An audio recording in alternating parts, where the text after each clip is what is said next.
wa siku 3 nitalisimamisha tena hekalu hilo, litakuwa imara. Hakuna kamwe mwanadamu atayeweza kulivunja tena.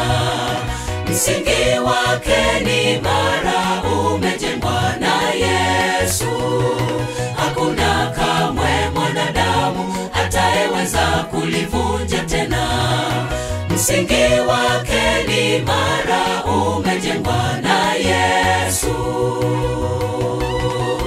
Yesu akawaeleza watu wote, livunjeni hekalu lile, nami kwa muda wa siku 3 nitalisimamisha tena hekalu hilo, litakuwa imara. Hakuna kamwe mwanadamu atayeweza kulivunja tena. Msingi wake ni imara, umejengwa na Yesu. Hakuna kamwe mwanadamu atayeweza kulivunja tena. Msingi wake ni imara, umejengwa na Yesu. Wote hawakumuelewa Yesu kwa fundisho hili la hekalu. Walidhani kwamba Yesu anazungumzia hekalu lililojengwa kwa muda wa miaka 46 ndipo likakamilika. Anazungumzia hekalu lililojengwa kwa muda wa miaka 46 ndipo likakamilika. Wote hawakumuelewa Yesu kwa fundisho hili la hekalu. Walidhani kwamba Yesu anazungumzia hekalu lililojengwa kwa muda wa miaka 46 ndipo likakamilika. Anazungumzia hekalu lililojengwa kwa muda wa miaka 46 ndipo likakamilika.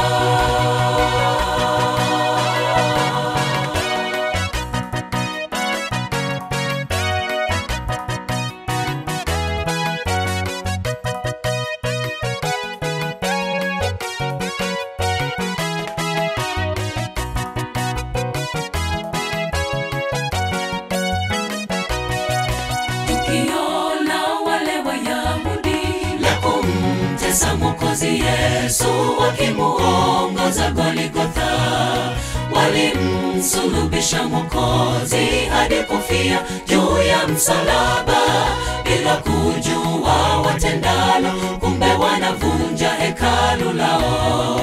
Tusimsulubishe tena Mwokozi wetu Yesu, bila kujua watendalo, kumbe wanavunja hekalu lao.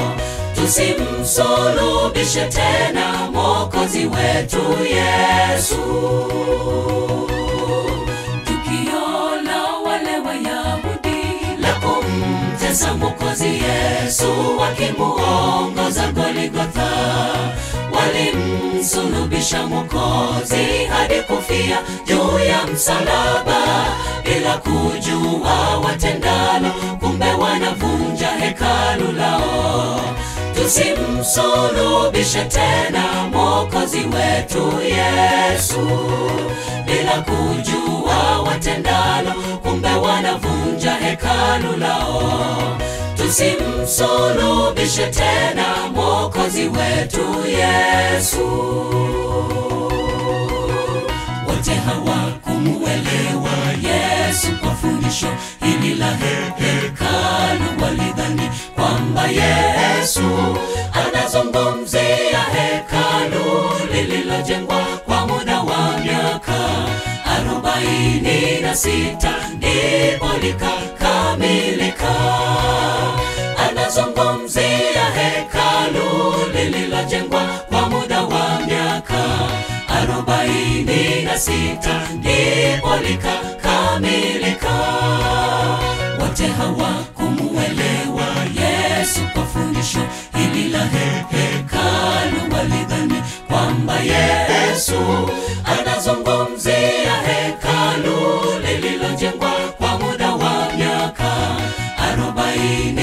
sita ndipo likakamilika. Anazungumzia hekalu lililojengwa kwa muda wa miaka 46 ndipo likakamilika.